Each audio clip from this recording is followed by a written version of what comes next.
नाज़रीन, आज मैं आपको सियासत की रंगीनियों से दूर उन हक़ाइक़ की तरफ लेकर जाऊंगा जिन्हें सुनकर आज भी कलेजा मुंह को आता है। आज हम सिर्फ ड्यूरेंट लाइन की बात नहीं करेंगे, बल्कि इस लहू की बात करेंगे जो स्वात और फाटा की मिट्टी में जज़ब हो चुका है। क्या आपको मूसा हसन याद है?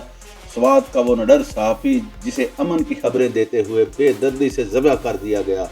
वो दौर जब स्वात के चौराहों पर लाशें उल्टी लटकाई जाती थी और सच बोलना मौत को दावत देना था।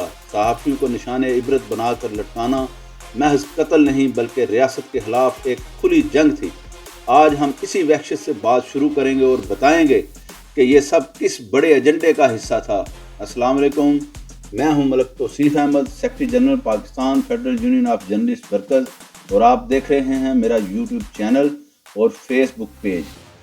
ये बर्बरियत सिर्फ स्वात तक महदूद नहीं थी, बल्कि फाटा के कबायली अजला को दुश्मन ने अपनी अमाजगाह बना लिया था। बशीर अहमद बलोर की शहादत हो या मियाँ कहार हुसैन के ख़ानदान पर होने वाले हमले, दहशत गर्दों ने हर उस आवाज़ को दबाने की कोशिश की जो पाकिस्तान के साथ खड़ी थी।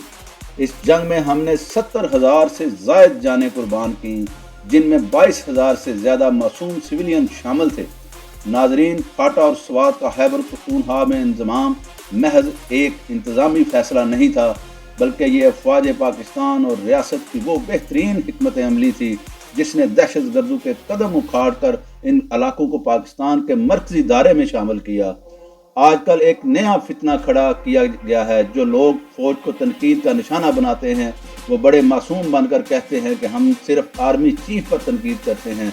नाजरीन, ये वो दोगलापन है जिसकी बिना पर मुल्क के मुख्तलिफ शहरों में सिपाहियों और अफसरान पर हमले किए गए, फौजी तनसीबात को जलाया गया। ये बस एक मुनाफिकाना बयानिया है। फ़ौज कोई सियासी पार्टी नहीं जहां हर बंदा अपनी मर्जी करे। फ़ौज एक चेन ऑफ कमांड का नाम है। सिपाही अपने जर्नैल के हुक्म पर जान देता है और जर्नैल अपने सिपाही की हिफाजत और फलाह का जिम्मेदार होता है।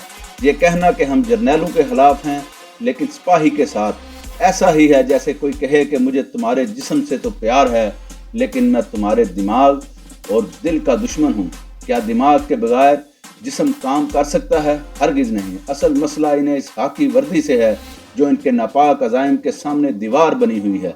अगर इनकी बात तस्लीम कर भी ली जाए कि ये आर्मी चीफ पर तनकीद करते हैं, तो सवाल ये है कि 1947 से लेकर आज तक साबका चीफ से जो भी गलतियाँ हुई, इनका जिम्मेदार मौजूदा क़यादत को करार देना कहाँ का इंसाफ है?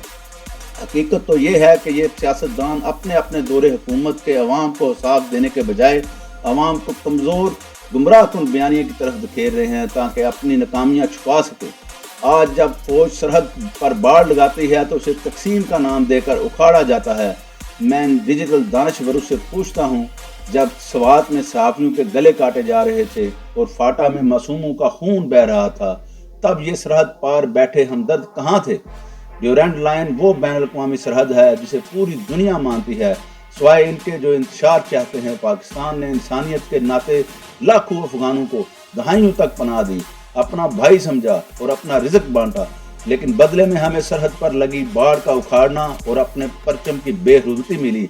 क्या ये वो इस्लामी भाईचारा है जिसका दावा किया जाता है? लेकिन याद रहे, अब रियासत पाकिस्तान का सब्र जवाब दे चुका है। सरहद पार से आने वाले इन फितना गरों को हालिया ऑपरेशन में वो इबरतनाक जवाब मिला है कि अब तक 145 से ज़ायद दहशत गर्द जहन्नम वासिल किए जा चुके हैं। ये हिंसा इन लोगों के लिए एक वाज़ेह पैगाम है जो पाकिस्तान की सरहदों को कमज़ोर समझने की गलती कर रहे हैं। और वो हकीकत जो आप जानना बहुत ज़रूरी है, दुश्मनी नई नहीं है। तारीख़ के वर्क पलटे तो पाकिस्तान जब मार्ज़ वजूद में आ रहा था तभी से ग्रेटर पख्तूनख्वान का शोशा छोड़ा गया। फ़कीर एपी जैसे किरदारों को गैरों की माँ पर उकसा कर एक मुतवाज़ी फ़ौज खड़ी करने की कोशिश की गई ताकि पाकिस्तान बनने से पहले ही बिखर जाए, लेकिन हमारी अफवाज ने उस वक़्त भी इन गद्दारों के अज़ाइम को खाक में मिला दिया था। और आज भी वही पुराने मोहरे नए रूप में सरगर्म हैं। पाकिस्तान की सरहदें नाकाबिल तस्खीर है और जो इसे मिटाने के ख्वाब देखते हैं वो इबरत का निशान बनेंगे। हमें अपने दुश्मनों को पहचानना होगा, चाहे वो सरहद पार हों या बिलागर की सूरत में हमारे दरमियान। पाकिस्तान पाइंदाबाद, ख्वाजे पाकिस्तान जिंदाबाद। अपने कमेंट्स में बताएं, क्या आपको लगता है कि तारीख खुद को दोहरा रही है? बहुत शुक्रिया। अल्लाह हाफिज़।